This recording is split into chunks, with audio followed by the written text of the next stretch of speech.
Ito ay rated SPG. Striktong patnubay at gabay ng magulang ang kailangan. Maaaring may masiselang tema, lengguwahe, karahasan, sexual, horror o droga na hindi angkop sa mga bata.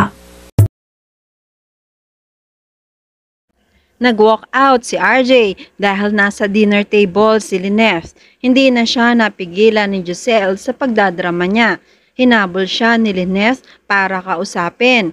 Inamin ni RJ na iniiwasan niya si Lynette dahil baka makarating kay Carlos. Mapag-initan na naman ang anak niya. Dapat si Annalyn ang kinakampihan ni Lynette at hindi si Carlos. Hindi sila magkasundo. Aalis na sana si Lynette.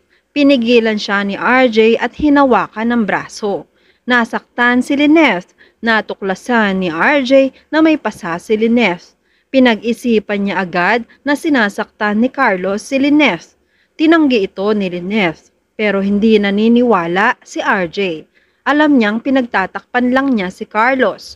Bumalik na ulit si Lynette sa table. Si RJ naman ay tumawag kay Annalyn para itanong ang venue ng party ni Carlos. Nagulat si Annalyn dahil hindi naman siya imbitado, pero pupunta siya doon. Sinabi ni RJ, pinaghihinalaan niyang baka sinasaktan ni Carlos si Lynette. Hindi naman basta makalabas agad si Annalyn dahil may duty siya. Nag-aalala siya dahil alam niyang susugod ang tatay niya kay Carlos. Tinawagan niya si Harry para sila ni Regan ang magpigil sa tatay niya. Samantala nagpunta naman si Moira sa dinner ni Don Pepe, Giselle at Lynette. Nagpunta siya rito para mang-asar at mang-insulto. Nagpaletsyon siya para ibigay ang tira-tira niyang buto. Sa inis ni Lynette, pinagtanggol niya sina Giselle. Sinaboy niya ang buto pero nagpayong si Moira para masangga ang mga ito. Nagbagsakan ng mga buto sa sahig. Hindi siya mapapabagsak nila. Pero isang hakbang pa lamang ay bumagsak na si Moira dahil naapakan niya ang buto. Nagtawanan ng tatlo. Akala ba nila hindi nila mapapabagsak si Moira? Isa itong karma. Iuwi na niya ang mga buto niya.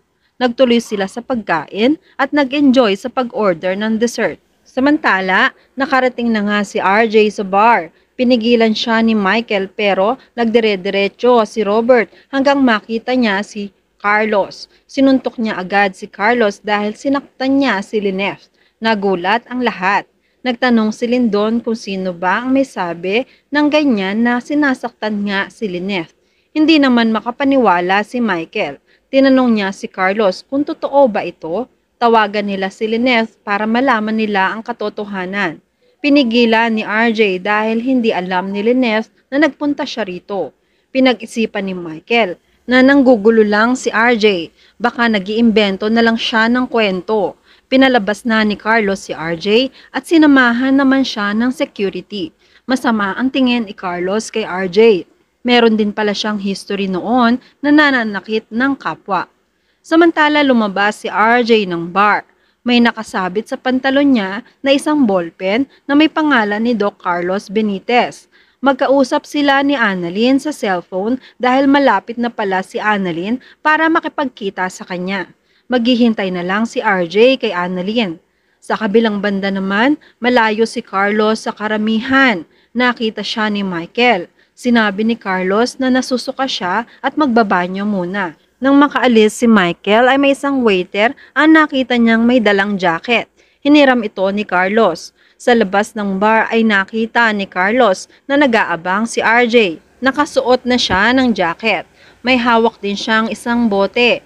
Nagbabalak siyang gumante kay RJ. Maya-maya ay nilapitan niya si RJ at pinukpok ng bote sa ulo. Sakto nakita ni Annalyn at sumagaw ito.